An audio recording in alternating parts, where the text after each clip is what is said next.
우리 지난주 민수기 18장 말씀을 선물이긴 한데라는 제목으로 함께 나누었습니다.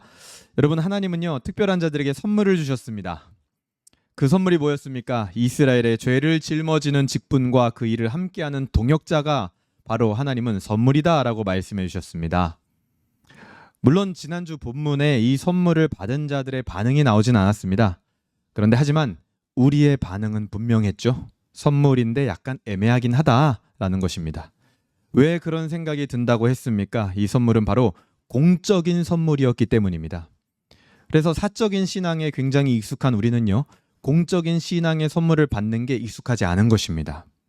우리는 온 세상에 공적으로 자신의 몸을 내어주신 예수 그리스도의 은혜를 기억해야 합니다. 그 공적 신앙이 바로 우리 기독교 신앙의 지향점이라는 거예요.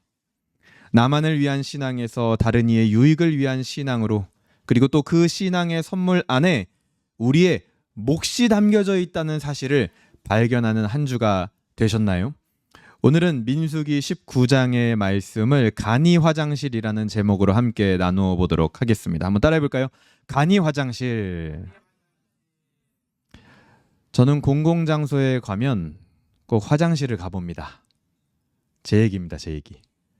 공공장소, 백화점이나 아울렛이나 밖에 어디든지 가면 저는 꼭 한 번씩 화장실을 가봐요. 화장실이 이쁘고 들어갔는데 화장실 같지 않게 향기도 좋고 조명도 은은하고 그러면 굉장히 기분이 좋습니다. 머무르고 싶어져요. 근데 반대로 네. 반대로 바깥은 막 화려해요. 이쁘고. 그런데 화장실에 딱 갔는데 화장실이 막 칙칙하고 냄새나고 못생겼어요. 그러면 바깥 장소에도 별로 정이 붙질 않더라고요. 저는. 그래서 저는 특히 백화점 화장실을 좋아합니다. 백화점 화장실이 되게 잘 돼 있거든요. 아시죠? 안정감이 들어요. 편안하게 쇼핑을 할 수 있도록 만들어 놨습니다. 조명도 어두스름하고 그리고 왠지 고급져요. 그렇죠? 향기도 좋습니다. 그래서 여기가 화장실인가 싶을 만큼 이 원래 용도를 잊을 만큼 잘 해놨어요. 호텔 화장실도 그래요. 그렇죠? 아주 잘 해놨죠. 그런데 이런 호텔 화장실이나 백화점 화장실 이런 것들이 아무 소용이 없어지는 때도 있어요. 언제인 줄 아세요? 용변이 너무 급할 때. 특히 차를 타고 막 장거리를 이동하다가 그런 급한 상황 여러분 만나보신 적 있으십니까? 끔찍하죠. 특히 내 개인 차면은 상관없어요. 주유소라도 들어가면 되니까요. 근데 버스를 타고 가다가 그런 상황이면 이거는 정말 비상사태입니다. 비상사태. 저는 그런 경우를 몇 번 만나봤거든요. 정말 큰일 나요. 이 정말 생사가 오락가락하는 것 같은 느낌을 겪게 됩니다. 그때는요, 굳이 백화점 화장실이 아니어도 됩니다. 그저 그냥 길가에 있는 더럽고 냄새나는 거 아무 상관없어요. 그냥 간이 화장실이면 되는 거예요. 그렇죠? 요즘은 보니까 다이소에서 차 안에서 용변을 해결할 수 있는 간이 용변 기구 같은 것도 팔더라고요. 얼마나 급한 사람들이 많았으면. 그들은 백화점 화장실이 아니어도 된다는 거죠. 작고 허름하고 사람들이 너무 많이 사용해서 낡았지만 급할 때 우리에게는 이 간이 화장실이라도 꼭 필요한 겁니다. 오늘 본문인 민수기 19장에서 어떤 내용이 등장을 하냐면 우리 17장에 아론이 특별한 존재다라고 하면서 아론의 지팡이에 싹을 나게 하셨잖아요, 하나님이.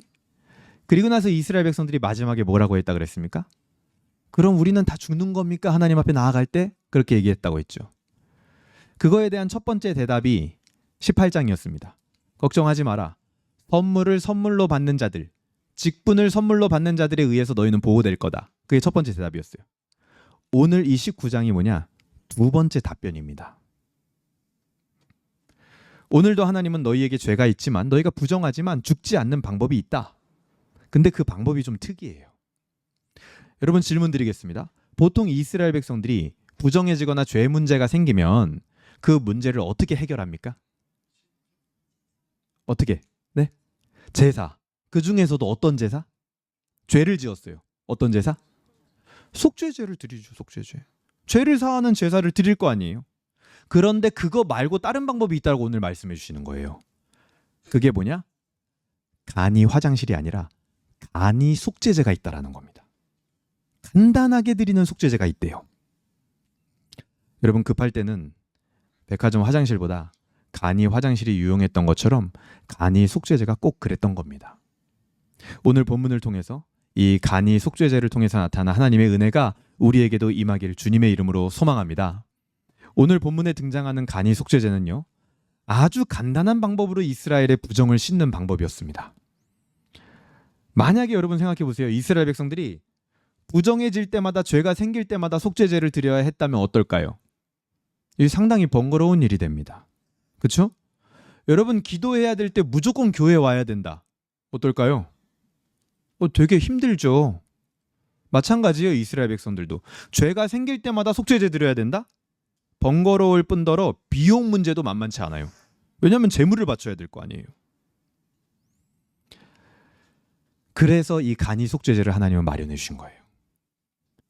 일단 간이 속죄제를 그럼 어떻게 준비하면 되는지 첫 번째 단락에 나오게 됩니다. 1절부터 10절까지가 이 간이 속죄제를 준비하는 과정이 나오게 되는데요. 1절 보겠습니다.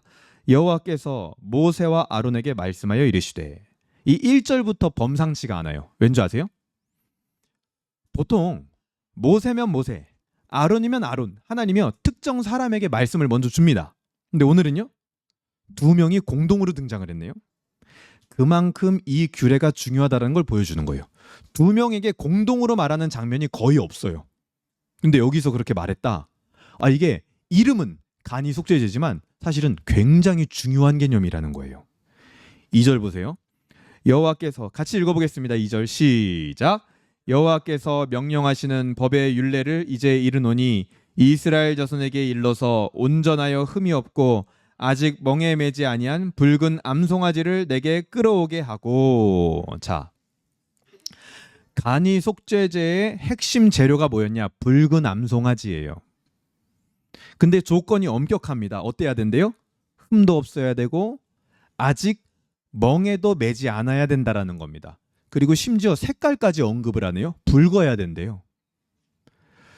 성경에서 제물의 색이 언급된 거는 지금 여기가 처음입니다. 붉어야 된대요. 우리가 간이 속죄제 이렇게 이름을 붙여놓으니까 굉장히 가벼워 보일 수 있어요. 느낌이. 그렇죠? 아무렇게나 그냥 막 사용해도 되는 것처럼.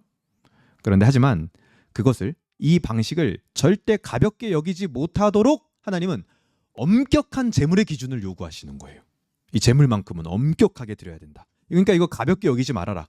방식이 가벼운 방식이라고 해서 너희들이 마음속에 가볍게 대해서는 안 된다라는 겁니다. 방법이 편리해졌을 뿐이지 오히려 기준은 더 엄격해졌어요. 오히려 속죄제보다 더 엄격해요. 왜냐하면 속죄제는요 제물의 색깔까지 정해주진 않았거든요. 근데 여기서는 제물의 색깔까지 추가가 됐네요. 여러분 꼭 기억하시기 바랍니다. 쉬운 방법을 사용한다라는 것이 절대 기준을 낮추는 게 아닙니다. 하나님이 쉬운 방법을 주셨다고 해서 하나님과의 기준조차 낮아지면 안 되는 거예요. 오히려 어떤 관계에서 쉬운 방법을 사용한다라는 것은 둘의 관계가 더 높은 기준과 기대를 가지게 되었다라는 겁니다. 예를 들면요, 연애와 결혼이 그래요. 연애하면 어떻습니까? 남녀가 만나는 게 결혼보다는 쉬워요, 어려워요? 쉬워요? 어렵죠. 결혼하면 침대에서 눈 뜨면 옆에 있어요. 결혼을 안 해봐서 모르는구나. 그런 게 결혼이에요. 같이 자는 거. 근데 연애는 눈 뜨면 옆에 없어요. 만나려고 치장을 하고 만나야 돼요. 몇 시에 만나는지도 정해야 돼요. 장소도 정해야 돼요. 만나는 게 쉽지 않습니다. 연애할 때 소통하는 거 쉽나요? 어렵나요? 어려워요. 처음에 어렵습니다. 왜요? 일단 기본적으로 상대방에 대한 정보가 아직 나한테 다 안 들어와 있잖아요. 잘 모르잖아요. 그런데 결혼하면 어떻습니까? 만나기 편하죠. 눈 뜨면 옆에 있는데요, 뭐. 눈 뜨면 옆에 없어요? 문 열고 나가면 있어요. 문 열고 나갔는데 없어요? 화장실에 있어요. 만나기 쉽습니다. 그리고 소통도 쉽게 하게 돼요. 왜요? 상대방에 대한 이해가 좀 생겼거든요. 자, 쉽게 만날 수 있고 쉽게 소통할 수 있게 됐으니까 관계의 기준도 낮아지는 걸까요? 그렇지 않습니다. 오히려 결혼을 통해서 관계의 기준은 더 높아지는 거예요. 어떻게 해요? 서로를 책임져야 됩니다. 이제는 사소한 부분도 용납해야 되는 의무가 생기는 거예요. 어떤 상황이어도 무조건 서로를 책임져야 돼요. 연애할 때는요, 그런 정도의 관계의 기준은 아니에요. 너무 안 맞으면 헤어질 수도 있어요. 근데 결혼은요, 그렇게 해서는 안 돼요. 안 맞아져도 책임져야 되는 겁니다. 관계의 기준이 더 높아졌죠. 방법은 쉬워졌지만 하나님이 쉬운 방법을 주셨다는 것은 오히려 하나님과의 더 깊은 관계가 요구되고 요청되는 겁니다. 3절 보세요. 너는 그것을 제사장 엘르아살에게 줄 것이요 그는 그것을 진영 밖으로 끌어내어서 자기 목전에서 잡게 할 것이며, 이 간이 속죄제를 준비하는 것은 아론의 아들인 엘르아살이 준비를 하게 됩니다. 그리고 그 준비는 어디서 하냐면 진영 밖에 나가서 해야 돼요. 4절 보세요. 제사장 엘르아살은 손가락에 그 피를 찍고 그 피를 회막 앞을 향하여 7번을 뿌리랍니다. 여러분, 이 행동이 뭐냐면 이스라엘 제사들 중에서도 이런 행동을 하는 제사들이 있거든요. 근데 주로 어떤 제사냐면 온 회중의 죄를 속할 때나, 아니면 대속죄일 때나, 아니면 대제사장의 죄를 속할 때 이런 행동들을 합니다. 어떤 제사를 드릴 때 하는 행동이에요? 굉장히 높은 차원의 이 속죄제에서 하는 행동들을 여기 간이 속죄제를 준비할 때 해라라는 거예요. 간이 속죄제가 편리하긴 하지만 절대 가벼운 게 아니다라는 것을 지금 보여주고 있는 겁니다. 그 느낌은, 방법은 편리하지만 느낌은 온 회중의 죄를 사하는 것과 같은 느낌이다. 대제사장의 죄를 사하는 것과 같은 느낌이다라는 것을 계속해서 보여주는 거예요. 5절 보세요. 그 암소를 자기 목전에서 불사르게 하되 그 가죽과 고기와 피와 똥을 불사르게 하고, 이것도 똑같은 겁니다. 굉장히 수준 높은 죄를 속할 때 하는 그 속죄제에서 하는 예식의 일부예요. 이것도. 그러니까 가볍게 보지 말라는 거죠. 6절 보세요. 동시에 제사장은 백향목과 우슬초와 홍색실을 가져다가 암송아지를 사르는 불 가운데 던질 것이며, 여기에 나오는 물건들이 있죠. 이것들은 전부 정결 의식에서 쓰이는 물품들입니다.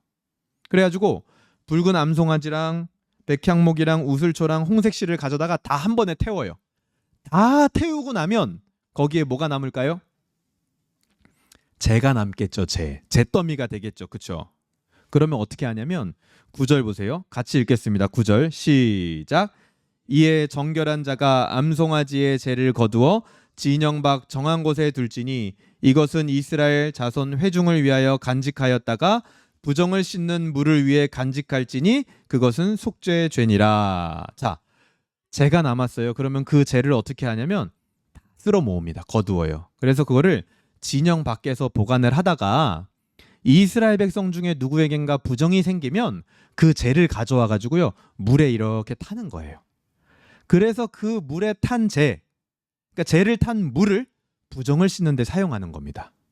이것을 간이 속죄제다, 이렇게 제가 이름을 붙인 거예요. 그래서 매번 이렇게 할 필요가 없겠죠? 재를 잔뜩 만들어 놓으면 부정이 생겼을 때 그 재만 한 스푼 타가지고 물에 섞어가지고 뿌리기만 하면 되는 거예요. 그러니까 간단하죠. 속죄제 제사랑은 다른 거예요. 번제단에 막 동물을 바치고 그럴 필요가 없는 거예요. 재만 처음에 조금 만들어 놓으면 되는 거예요.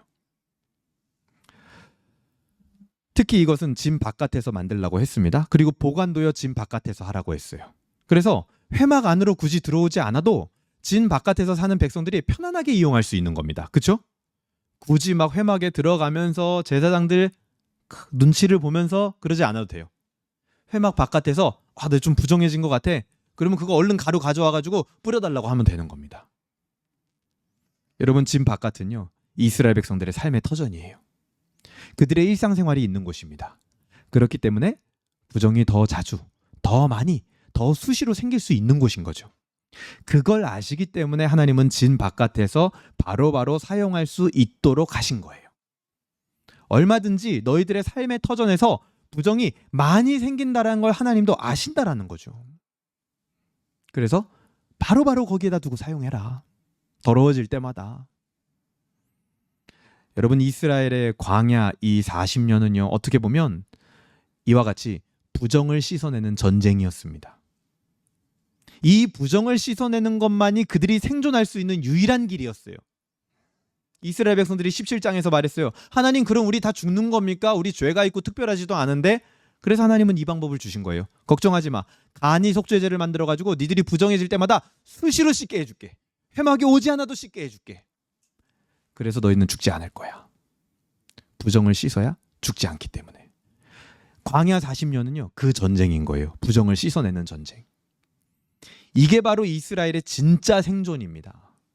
먹을 양식과 물로 그들의 생존이 좌우되는 게 아니라 이스라엘 백성들은 그렇게 생각했어요.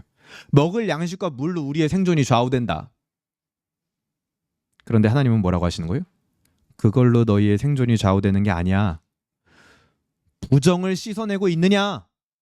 그걸로 너희의 생존이 좌우되는 거야. 오늘 우리에게도 성경은 동일하게 질문하고 있는 겁니다. 우리의 삶의 한 구석에 이렇게 나의 영혼을 점검하고 부정을 씻어내는 시간이 있느냐? 그 재와 그 물을 준비해 놨느냐? 아니면 그냥 부정해줘도 살아가고 있느냐? 그거를 물어보는 거예요. 이스라엘 백성들에게 부정이 얼마나 쉽게 생기냐면요. 7절 보세요. 제사장은 자기의 옷을 빨고 물로 몸을 씻은 후에 진영에 들어갈 것이라 그는 저녁까지 부정하리라. 8절. 송아지를 불사른 자도 자기의 옷을 물로 빨고 물로 그 몸을 씻을 것이라 그도 저녁까지 부정하리라. 자, 여기 제사장과 송아지를 불로 태운 사람, 이 사람들이 지금 뭐 한 겁니까? 부정을 씻는 물에 담을 재를 만든 거잖아요. 간이 속죄제를 위해서. 그렇죠? 그 일을 하면서도 부정이 생긴다니까요. 하나님의 거룩한 일을 하면서도 부정이 생긴다고요. 그게 인간이라고요. 그만큼 쉽게 생겨요. 우리도 그래요. 거룩한 하나님의 일을 하는 와중에도 부정은 우리 곁에 있습니다. 저는 어떻습니까? 하나님의 말씀을 전하는 거룩한 일을 하니까 저에게 부정은 다가오지도 못하나요? 아니요. 지금 이 순간에도 부정은 제 옆에 있는 거예요. 생기고 있을지도 모른다고요. 누군가는 저의 말투와 저의 언어와 저의 표정 때문에 시험에 들고 있을지도 몰라요. 엄청나게 가까이 있는 거예요. 우리에게 부정이라는 거는. 죄의 유혹과 넘어짐과 거룩하지 못한 상태는 우리에게 너무나 가까이 있습니다, 여러분. 그래서 하나님은요, 이 간이 속죄제를 통해서 우리가 수시로 씻기를 원하시는 거예요. 여러분 어때요? 혹시 어제 잠들기 직전까지도 부정한 상태에 있다 그냥 눈 뜨고 바로 온 거 아닙니까 혹시? 가까워요. 이 모든 절차는 간이 속죄제입니다. 레위기에 나와 있는 속죄제랑 분명히 달라요. 여기 9절 마지막에 그것은 속죄제니라 이렇게 끝나가지고 속죄제랑 헷갈릴 수가 있는데 기능은 같아요. 기능은.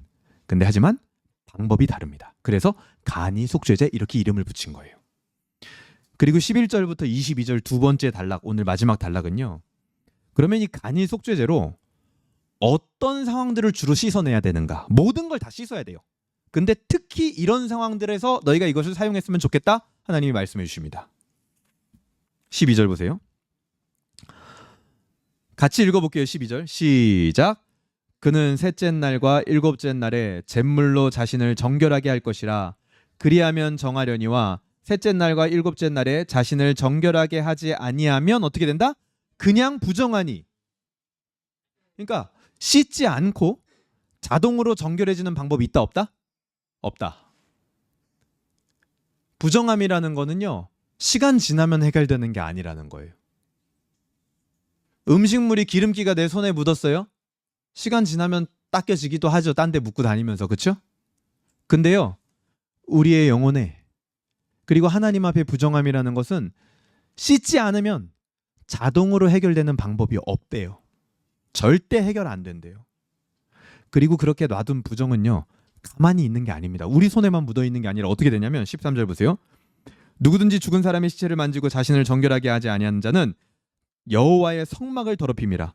그가 이스라엘에서 끊어질 것은 정결하게 하는 물을 그에게 뿌리지 아니함으로 깨끗하게 되지 못하고 그 부정함이 그대로 있음이니라. 부정함이 가만히 있는데요? 아니요. 성소의 부정을 전염시키고 결국에는 언약 백성의 무리에서 끊어지는 심각한 상황에 이르게 된다라는 겁니다. 나는 아직 부정함은 씻지는 못했어. 근데 언젠가 시간 있을 때 씻을 거야. 그냥 뭐 나한테만 묻어 있는 건데 무슨 상관이야. 남한테 피해만 안 주면 되지. 부정은 그렇게 가만히 있지 않는데요, 성경이. 성소를 더럽힌대요. 그럼 우리로 얘기를 해볼까요? 이 진짜 잔인한 얘기가 될 수도 있는데, 우리가 부정한 채로 여기 왔어요, 하나님 만나러. 그 부정이 해결이 안 되어 있으면 여기를 지금 더럽히는 거예요. 언약 백성의 무리에서 끊어지는 심각한 상황에 이를 수도 있대요. 우리가 우리의 부정을 반드시 돌아봐야 되는 이유도 동일합니다. 내 개인의 문제라고 생각하는 경우가 많지만 사실 그건 우리 가족의 문제입니다. 여러분, 가정의 문제예요. 그리고 하나님 나라의 문제이기도 합니다. 그래서 하나님은요, 간이 속죄제를 만들어서라도 우리를 깨끗하게 하기를 원하시는 거예요. 내 개인의 문제, 그냥 내가 조금 부정을 저지른 문제, 가족들 아무도 없을 때 그냥 나 혼자 조금 약간 부정해진 거일 뿐이야, 혼자 다니면서. 아니요, 가족에게 영향을 미친다고요. 가정에 반드시, 내 자식에게, 내 부모에게, 내 옆에 있는 사람에게 영향을 미쳐요. 하나님이 오늘 굉장히 강력하게 그거를 내버려 두면 너는 언약 백성 중에 끊어질 수도 있어 라고 얘기하셨지만, 그 마음이 뭡니까?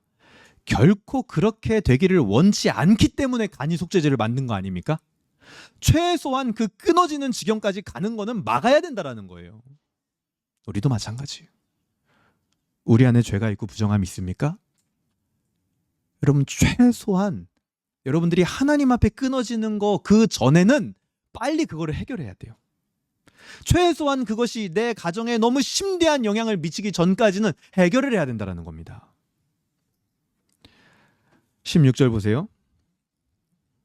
누구든지 들에서 칼에 죽은 자나 시체나 사람의 뼈나 무덤을 만졌으면 이래 동안 부정하리니. 이 부정은요, 우리가 알고 있는 것도 있지만 우리가 생각지도 못했던 곳에서 그냥 자연스럽게 생기는 경우도 많아요. 이렇게 내가 그냥 어디 지나갔는데 시체가 옆에 있었어. 광야에 그런 일이 얼마나 많았겠어요. 그러면 내가 어떻게 되는 거예요? 부정해지는 거예요. 내가 의도하지 않았는데. 그런 부정함도 매우 많아요. 18절 보세요. 정결한 자가 우슬초를 가져다가 그 물을 찍어 장막과 그 모든 기구와 거기 있는 사람들에게 뿌리고 또 뼈나 죽임을 당한 자나 시체나 무덤을 만진 자에게 뿌리되. 이 부정이라는 게 얼마나 파급력이 큰지 보세요, 여러분. 그가 거했던 장막, 그가 사용했던 기구, 사람들, 모든 곳에 부정은 영향을 미치는 겁니다.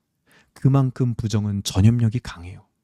그래서 반드시 셋째 날, 일곱째 날 꼭 물을 뿌려서 정결하게 해야 된다. 절대로 부정한 상태가 지속되도록 하지 말아라. 간절히 하나님이 이 제도를 만드신 거예요. 22절 마지막에 보겠습니다. 같이 읽겠습니다. 시작. 부정한 자가 만진 것은 무엇이든지 부정할 것이며 그것을 만지는 자도 저녁까지 부정하리라. 이 엄청난 파급력에서 하나님이 우리를 보호하시는 게 뭐냐? 이스라엘 백성들을 보호하시는 게 바로 간이 속죄제인 겁니다. 그러니까 이들에게 이 제도가요, 얼마나 귀한 거예요. 여러분, 이스라엘 백성들은 광야에서 부정을 피할래야 피할 수가 없었습니다. 우리도 이 세상에 살아가면서 얼마나 많은 부정이 발생합니까, 여러분? 특히 오늘 본문은 이스라엘 백성들이 만나는 부정 중에 시체를 가까이 하게 되는 부정을 콕 집어서 언급했습니다. 여러분, 시체는요, 사실 흔하게 볼 수 있는 건 아닐 거예요. 그렇죠? 시체가 생기면 그냥 내버려 두진 않으니까요. 치우잖아요. 그렇죠? 흔하게 볼 수 있는 건 아니에요. 그런데 광야라는 특수한 상황에서는 많이 보게 되는 겁니다. 쉽게 접촉하게 되는 게 시체예요. 왜요? 광야에서는요, 수시로 사람들이 죽어나갔거든요. 너무 혹독하고 힘들어서. 여러분 어떻습니까? 지금 우리가 새해가 된 지 한 4일 지났어요. 2026년. 얼마 안 됐지만 남들에게 보이지 않지만 내게는 자주 보이는 시체 같은 은밀하고 개인적인 부정함이 혹시 여러분 안에 있지 않습니까? 혹시? 돌아봐야 돼요. 정말 그냥 두면 안 됩니다. 오늘 우리 시대에도 이런 부정함들은 많습니다. 여러분 인터넷 세상을 보세요. 부정함들이요 그냥 걸러지는 필터 없이 우리에게 마구마구 들어오는 곳이에요. 거기는요 심지어 제가 보니까 시체를 우연히 만나는 정도가 아니라 그곳에는 시체를 만들어내요. 어떻게 만들어냅니까? 인터넷을 통해 수많은 이 사이버 레카라고 불리는 사람들이 막 활동을 해요. 퍼다 나르는 사람들. 이런저런 정보에 기생해서 인기를 누리죠, 그 사람들은. 그리고 그 가운데서 타겟이 된 한 사람은요, 소문만으로도 죽어갑니다. 진실이 아니에요. 진실이 뭔지 모릅니다, 사람들은. 그리고 심지어 사람들은 진실에 관심이 없어요. 그냥 소문으로 사람을 죽여요. 소문으로 그 사람을 시체로 만들어버립니다. 그리고 그 소문을 들은 사람들은요, 이게 재밌죠? 왜인지는 모르겠는데 막 엄청나게 분노해 있어요. 내 부모를 욕한 것처럼. 내 부모를 욕보인 거 이상으로 분노해 있다니까요, 사람들이 그 댓글을 보면. 왜 그럴까? 그래서 다른 한 사람을 완전히 시체로 만들어버리는 그 일에 동참을 합니다. 여러분, 시체를 만든다. 이게 제가 봤을 땐 전혀 과한 표현이 아니에요. 진실로 기도하는 한 사람은 없지만 정의로 포장된 정죄는요 넘쳐납니다, 이 세상에. 그렇게 시체가 나뒹굴고 부정이 넘쳐나는 세상에서 여러분 어떻습니까? 여러분 괜찮으십니까? 시대가 그래요. 그것뿐만 아니라 나 개인적인 은밀한 시체 같은 부정함도 분명히 요 며칠 사이에 여러분 있었을 수도 있다니까요. 찔리라고 하는 말이에요. 광야 같아요. 부정이 넘쳐나요. 그런데 그 부정이 넘쳐나는 광야 같은 시대의 현대인들은 도대체 무슨 용기로 지금 자신의 부정함을 덜렁덜렁 달고 살아가고 있는 걸까요? 현대인들은 죄를 이렇게 정의합니다. 심리적으로 미성숙하거나 환경적 요인 때문에 내가 죄를 짓는 거다. 그렇게 치부를 해버려요. 심리적으로 그냥 미성숙하니까 죄를 짓는 거다. 환경이 나를 그렇게 만든 거다 라고 치부해버려요. 그래서 백화점 화장실 같이 화려한 겉모습으로 자신의 부정함을 다 감춰놓습니다. 환경이 문제가 있었기 때문에 겉모습만 백화점 화장실 같이 잘 꾸며놓으면 나는 사실은 안 부정한 걸 거야 이렇게 생각하면서 살아간다고요. 그래서 죄의 심각성을 거의 느끼지 못하고 살아갑니다. 자기 겉모습을 너무 잘 꾸며놔가지고 백화점 화장실처럼 그 안에 더러운 게 있다는 걸 모르고 살아가요. 그리고 그렇게 하면 해결될 거라고 생각을 합니다. 나의 부정함을 보지도 듣지도 못하고 살아갑니다. 그리고 거기에 세상은 뭐라고 합니까? 우리의 부정함을 적절히 가려줄 더 고급스러운 화장실을 만들면 된다. 네 삶의 규모를 잘 바꾸면 돼. 환경 때문이거든 이거는. 네가 그렇게 살게 된 거, 네가 그런 생각을 하게 된 거, 네가 그런 마음이 드는 건 환경 때문이야. 그러니까 그거를 좀 바꾸면 돼. 너가 지금 심리적으로 좀 미성숙한 거거든. 그러니까 너 자신을 좀 괜찮은 사람으로 만들면 괜찮을 거야. 이렇게 막 부채질을 해요, 우리 옆에 와서. 그래서 사람들은 그 길로 다 몰려갑니다. 나를 좀 괜찮은 사람 만들고 내 겉모양을 좀 괜찮은 사람으로 만들면 사람들이 내 안에 있는 부정함을 발견 못하거든요. 겉보기에는 백화점 화장실 같거든요. 근데 여러분, 우리가 갤러리아 백화점 딱 갔어요. VIP 라운지에 딱 갔습니다. 명품관에 갔어요. 거기는 더 화장실이 좋은 거 아세요? 제가 일부러 가봤거든요. 거기서 구매는 안 해봤지만 그냥 궁금해서 가봤어요. 기분이 좋더라고요. 오래 머물고 싶어. 근데 거기서 우리가 볼일을 본다고 해서 우리 안에 있는 오물이 금덩이가 돼서 나오나요? 아니죠. 금가루가 됩니까? 아니에요. 나를 아무리 포장해도 내 안에 있는 부정함이 사라지지 않습니다. 우리 안에도 다 있어요, 그런 게.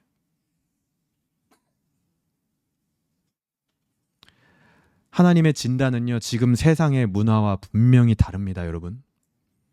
하나님은 뭐라고 하시냐면 오늘 본문을 통해서 야, 너의 부정함이 지금 당장 처리되지 않으면 너 진짜 죽을 수도 있어.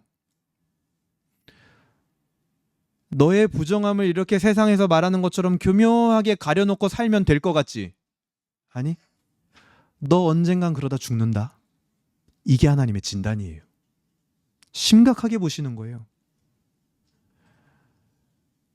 오늘 우리에게 필요한 건 더 좋은 화장실이 아니라 지금 당장 내 오물 같은 부정함을 처리해줄 간이 화장실이라도 우리에겐 필요한 겁니다. 여러분 어떻습니까? 혹시 우리의 부정함을 그저 그럴 수 있는 일로 치부하고 있지는 않습니까? 이건 어쩔 수 없는 일이잖아. 하나님 앞에 뭐 이럴 수밖에 없지. 나중에 여유 생기면은 기도하면 되지. 미루고 있지는 않습니까? 여러분 죄는요 결코 머물러 있지 않아요. 그것은 우리의 가정과 생업을 오염시키고 마비시킬 겁니다. 죄의 파괴력을 여러분 절대 과소평가해서는 안 돼요. 우리 영혼이 막 죽어가고 있는데 언제까지 그 백화점식 종교 생활과 세련된 겉모습이라는 외벽 뒤에 우리가 숨을 수 있겠습니까? 여러분 지금 우리는 하나님 앞에요 다 벌거벗고 나오는 거예요. 가릴 수 없어요. 그래서 하나님은 우리가 수시로 정결하게 되기를 원하신 거예요. 수시로 씻어야 된다. 여러분 애들 보면 애들 볼 때마다 손 씻었어 물어보시죠. 음식 먹을 때. 걱정되니까. 그리고 또 더럽다는 거 아니까. 하나님도 마찬가지예요. 그래서 이스라엘 백성들에게 간이 속죄제를 주신 겁니다.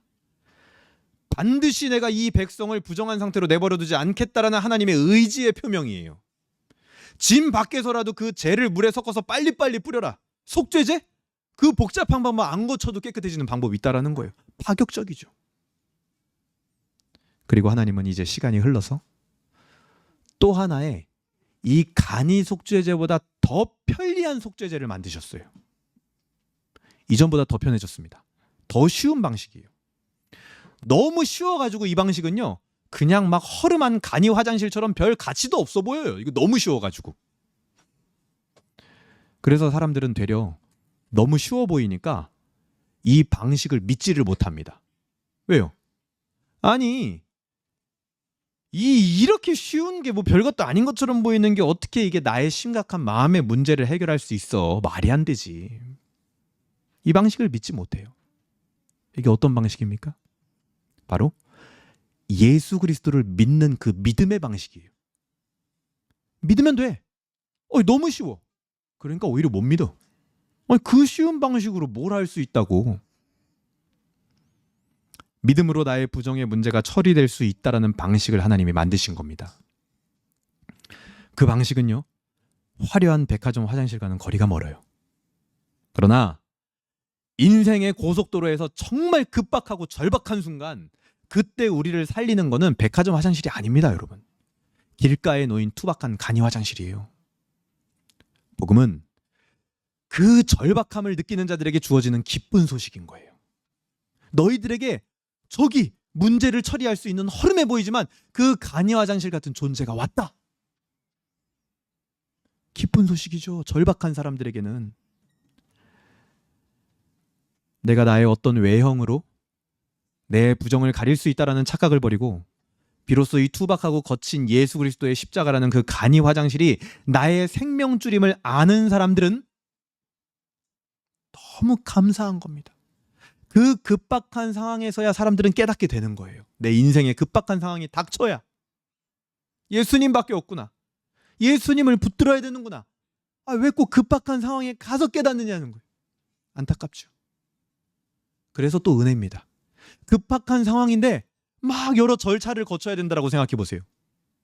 못해요. 급박한 상황이니까 더 쉽게 믿으면 돼. 이제는 민수기 19장보다 더 편리해졌습니다. 우리는 이제 오직 믿음이라는 방식으로 이 부정을 씻게 되는 겁니다. 앞에 보세요. 그런데 아까도 말씀드렸죠? 방식이 편리해진다고 기준이 낮아진다는 말입니까? 아니에요. 방식이 더 편해질수록 기준은 더 엄격해지는 겁니다. 간이 속죄제 때는요, 붉은 암송아지가 제물이었어요. 그러나 믿음의 방식은 독생자 예수님이 붉은 옷을 입고 바쳐지는 겁니다.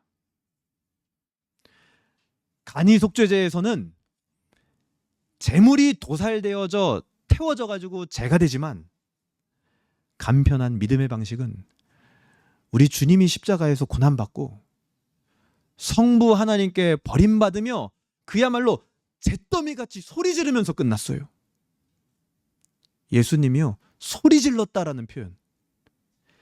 크게 소리쳐 이르시되 나의 하나님 어찌하여 나를 버리셨나이까. 잿더미같이 되신 거예요. 이 모든 것이 우리의 끈질긴 그 부정을 씻어내기 위해서였습니다. 이 값없는 은혜의 방식을 위해서 주님은 이 땅에 오셔서 간이 화장실과 같이 낮아지신 겁니다. 히브리서 9장 13절에서 14절에 보게 되면요, 오늘 민수기에 나온 간이 속죄제가요, 신약에서 언급이 됩니다. 한번 찾아볼까요? 히브리서 9장입니다. 9장. 요즘 우리 말씀 정주행으로 묵상하고 있는 파트죠. 9장 13절과 14절입니다. 우리 찾으셨으면 한번 같이 읽어볼 텐데요. 9장 13절, 14절 이거 꼭 읽어야 되면 중요합니다. 한번 읽어보겠습니다. 9장 13절부터 시작. 염소와 황소의 피와 및 암송아지의 재를 부정한 자에게 뿌려 그 육체를 정결하게 하여 거룩하게 하거든. 그쵸? 여기 13절에 나오는 게 지금 재 뿌리는 거, 간이 속죄제를 언급하고 있죠. 근데 14절 보세요. 하물며 같이 읽겠습니다. 시작. 영원하신 성령으로 말미암아 흠없는 자기를 하나님께 드린 그리스도의 피가 어찌 너희 양심을 죽은 행실에서 깨끗하게 하고 살아계신 하나님을 섬기게 하지 못하겠느냐. 믿음의 방식은요, 간이 속죄제보다 더 편리한 방식입니다. 하지만 그 능력에 있어서는 비교할 수가 없는 거예요. 붉은 암송아지의 재는요, 육체의 부정을 씻을 뿐이었습니다. 하지만 그리스도의 피는 어떻게 합니까? 우리의 양심을 깨끗하게 해버려요. 여러분, 양심 어떻게 씻을 건데요? 그거를 깨끗하게 한대요. 그리스도의 피는. 능력이 달라요. 외적으로는 더 단순해지고 간단해졌지만 내적으로는 더 깊이 있는 근본적인 변화를 일으키는 게 바로 예수 그리스도의 피라는 겁니다. 심지어 뭐라 그래요? 하나님을 섬기는 능력을 가지고 있대요. 여러분, 진짜 하나님을 섬기고 싶습니까? 이 방식을 채용해야 돼요. 예수님의 피만이 우리를 하나님을 섬기게 만들 수 있어요. 히브리서 9장 14절은요, 마지막에 질문으로 끝나요. 하나님을 섬기게 하지 못하겠느냐? 이게 수사 의문문이라고 하거든요. 강한 긍정을 기대하고 던지는 질문인 겁니다. 야, 우리 잘 되지 않겠어? 강한 긍정을 기대하고 던지는 질문이에요. 너희들을 하나님을 섬기게 하지 못하겠느냐? 예수님의 피가? 그럴 거라는 거예요. 예수 그리스도의 피가 반드시 그렇게 할 수 있다라는 거예요. 아니, 예수 그리스도의 피가 반드시 너희를 그렇게 하고야만 한다라는 겁니다. 여러분, 우리 이 사실을 믿고 인지합시다. 우리의 부정한 배설물을 위하여 기꺼이 간이 화장실 같이 되신 예수 그리스도, 그 공로를 믿음으로 받고 깨끗한 양심으로 하나님 앞에 우리 나아갑시다. 오늘 말씀을 어떻게 적용할 수 있을까요? 여러분, 이제 이 복음 앞에서 우리 핑계가 끝나야 됩니다. 하나님은 가장 편리한 방식, 오직 믿음이라는 방식을 우리에게 주셨습니다. 이 믿음의 물을 뿌리는 데는요, 돈도 필요 없어요. 학식도 필요 없어요. 자격도 필요 없어요. 사람과의 관계에서 잘 보일 필요도 없습니다. 오직 내 부정함을 인정하는 상한 심령만 있으면 되는 거예요. 상한 심령. 그게 관건이에요. 근데 우리 주위의 문화는 우리를 그거를 끝까지 인정하지 못하게 만들 겁니다. 끝까지. 이유가 있었다라고 얘기를 할 거예요. 어쩔 수 없는 환경이었다라고 얘기를 할 거예요. 여러분, 언제까지 부정을 유지하려고 합니까? 그리스도의 피 묻은 손이 우리 양심의 문을 두드립니다. 우리 오물 같은 그 부정함을 정당화하지 말고 그분 앞에 다 쏟아낼 수 있기를 바랍니다. 그때 우리는 부정한 자의 끊어짐이 아니라 하나님의 자녀가 누리는 자유를 맛보게 될 겁니다. 여러분, 공적 예배와 공적인 기도의 시간, 공적인 이 성례의 시간을 통해서 주님을 붙들고 여러분들의 부정을 믿음으로 씻으십시오. 그 시간들이 바로, 물론 우리 개인적인 시간도 중요해요. 근데 그 공적 시간이 우리 선배들이 인정한 너희들의 부정을 씻어내는 시간이다라고 얘기를 했습니다. 그거 붙드셔야 돼요, 여러분. 그거 없이 여러분 내버려 두시면 안 됩니다. 주님도 이미 목욕한 자는 다시 씻을 필요는 없지만 발은 씻어야 된다라고 얘기했어요. 씻어야 돼요. 두 번째 말씀을 어떻게 적용할 수 있을까요? 민수기 당시에 이 정결한 물, 재를 탄 물 있잖아요. 그거를 부정한 사람에게 누가 뿌렸을 거 아니에요. 어떻게 뿌렸을까? 뒤집어 엎어? 아니면 손에 찍어서? 어떤 방식이든 누가 뿌렸을 거 아닙니까? 그거를 누가 뿌렸는지 아십니까? 19절 보세요. 19절. 뭐라고 나와요? 누가 뿌렸대요? 정결한 자가 뿌렸다, 이렇게 나오죠. 제사장이 뿌린 게 아니에요. 이거 제사장 말하는 거 아닙니다. 그냥 또 다른 일반 사람인데 정결한 사람이 뿌렸다라고 얘기를 하는 거예요. 이게요, 굉장한 파격입니다. 죄를 속하는 물을요, 제사장이 안 뿌리고 옆에 있는 이웃 중에 정결한 사람이 뿌렸다. 왜 이렇게까지 파격적으로 하실까요? 중요한 거는 빨리 부정해서 건지는 거, 그게 중요한 거기 때문에 그런 거예요. 여러분, 흠없는 붉은 암송아지가 부정을 씻는 물이 되듯이 흠없는 예수 그리스도께서 우리를 위하여 간이 화장실이 되셨듯이 우리도 믿음의 방식으로 편리하게 그 부정을 씻었다면 이제는 그 일을 여러분들이 하라는 거예요. 서로 도우라는 겁니다. 여러분이 정결해지셨다면 다른 이의 정결함을 여러분 도우십시오. 시체같이 되어가는 자들에게 찾아가서 그리스도의 피를 뿌리고 소개해야 돼요. 여러분이 준비한 말 한마디, 행동 한번, 친절, 환대, 자비, 복음을 전하는 거, 그걸로 꼭 드러내야 된다는 겁니다. 그렇게 이 부정한 땅에 한 점이어도 됩니다. 점. 그 점만큼일지라도 그곳을 하나님 나라로 물들여가는 우리가 되기를 주님의 이름으로 소망합니다. 오늘 말씀이 우리에게 주는 소망과 비전은 무엇입니까? 웨스트민스터 신앙고백서 제8장에 보면 중보자 그리스도 파트가 있습니다. 거기 4항에 비하와 승귀라는 파트가 있어요. 읽어드리겠습니다. 이 직분을 주 예수께서는 아주 기꺼이 맡으셨으며 이 직분을 이행하기 위하여 그는 율법 아래 태어나셨고 율법을 온전히 성취하셨으며 자신의 영혼이 가장 극심한 고뇌들을 직접 겪으셨으며 그의 몸으로는 가장 아픈 고통들을 당하셨고 십자가에 못 박혀 죽으시고 장사되어 사망의 권세 아래에 있었으나 결코 썩지 않으셨다. 예수 그리스도가 당한 비하를 말하는 겁니다. 진짜 간이 화장실 같이 되셨어요. 이게요, 전혀 과한 말이 아닙니다. 불경한 말이 아니에요. 예수님은 정말 그렇게 되셨어요. 누구를 위하여? 우리를 위하여. 여러분, 한국 교회는요, 역사상 가장 큰 비난을 통과하고 있습니다. 지금 전 세계로 쳐도 이렇게 교회가 비난받는 나라는 없을 것 같아요. 제가 봤을 때는 지금 한국 교회가 그런 상황이에요. 역사상 전 세계적으로 가장 큰 비난을 통과하고 있는 시기라고요. 그렇기 때문에 그 비난이 너무 거세가지고 우리를 어떻게 만드냐면 외형을 잘 갖추고 사람들에게 어떻게 보일까? 거기에 우리 마음이 집중될 수 있습니다. 하지만 우리에게 진정으로 필요한 조치는 뭐냐면 사람 앞에서 어떻게 행할까 보다 나를 위하여 낮아지신 예수님 앞에서 어떻게 행할까? 그게 중요한 거예요.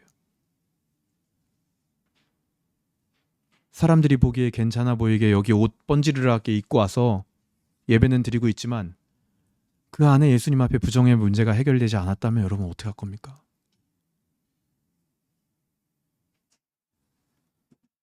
예수님 앞에 어떻게 할까? 그것을 고민하는 온 사람 공동체 되기를 기도합니다. 그리고 우리만 사는 것이 아니라 여러분 다른 교회를 살려야 돼요. 제가 작년부터도 많이 얘기했죠. 그래서 제가 지난주에 기도하다가 기가 막힌 아이디어가 떠올랐어요. 별거 아닐 수 있지만 어떻게 우리가 개척교회 주제에 다른 교회를 살릴 수 있을까 고민해 보니까 이 개척교회에서 일하는 교역자들 혹은 개척교회는 아니지만 힘들게 사역하고 있는 전도사님들, 그들에게 한 달에 한 권이라도 우리가 책을 보내주는 사역을 할 수 있으면 좋겠다. 그럼 예를 들어서 5명이면 5명 신청을 받았어요. 그럼 아무리 비싸도 책 한 10만 원이면 살 거 아닙니까? 한 달에 50만 원이면 되잖아요. 아니면 3명이라도 2명이라도. 그 일이 우리 교회 안에도 일어날 수 있기를 바랍니다. 이미 정결함을 얻은 우리가 다른 사람을 정결하기에 애쓰는 교회가 되기를 소망합니다. 말씀을 정리하겠습니다. 세상은 우리에게 백화점 화장실처럼 돼야 된다라고 유혹을 합니다. 하나님 앞에서도 그렇게 돼야 된다라고 끊임없이 속입니다. 하지만 하나님은 정반대의 길을 택하셨습니다. 하나님은 가장 화려한 성소에 앉아서 우리에게 오라고 명령하시는 분이 아니라 오물로 가득 찬 우리의 광야 같은 인생에 찾아오신 분이에요. 기꺼이 우리를 위하여 간이 화장실 같은 존재가 되셨습니다. 그리고 믿음의 방식을 우리의 손에 쥐어주셨어요. 방식은 간편해졌어요. 그러나 그 사랑은 무엇보다 무겁다라는 걸 잊지 마시기 바랍니다. 여러분, 스마트폰 어플 켜는 것보다 하나님을 믿는 거, 예수님을 믿는 게 더 간단해요. 그렇죠? 스마트폰 어플은 지금 여러분 하려면은 핸드폰 켜고 페이스 아이디 찍고 켜야 되잖아요. 믿음의 방식은 그냥 바로 간단해요. AI에게 몇 마디 물어보는 것보다 더 간편한 방식인 거예요, 이게. 하지만 그 간편함이 무거운 사랑 위에 세워졌다는 걸 기억하십시오. 이 모든 것은 우리의 연약함을 너무나 잘 아는 우리를 살리기 위한 하나님 아버지의 절박함인 겁니다. 이제 예배를 마치고 돌아갈 때 기억하십시오. 첫 번째, 부정함을 오래 품지 말자. 하나님이 주신 은혜의 방편, 공적인 예배와 성찬과 기도회에서 씻어야 된다. 두 번째, 그 은혜를 가지고 시체 냄새 나는 곳으로 가자. 누군가를 비난하고 죽이는 세상의 언어 대신 그리스도의 복음을 뿌려서 그들을 살려야겠다. 여러분, 적당한 신자가 되지 마십시오. 온전한 그리스도인이길 사모하십시오. 우리를 향한 하나님의 집념의 사랑이 한 주간 우리를 붙들기를 주님의 이름으로 소망합니다.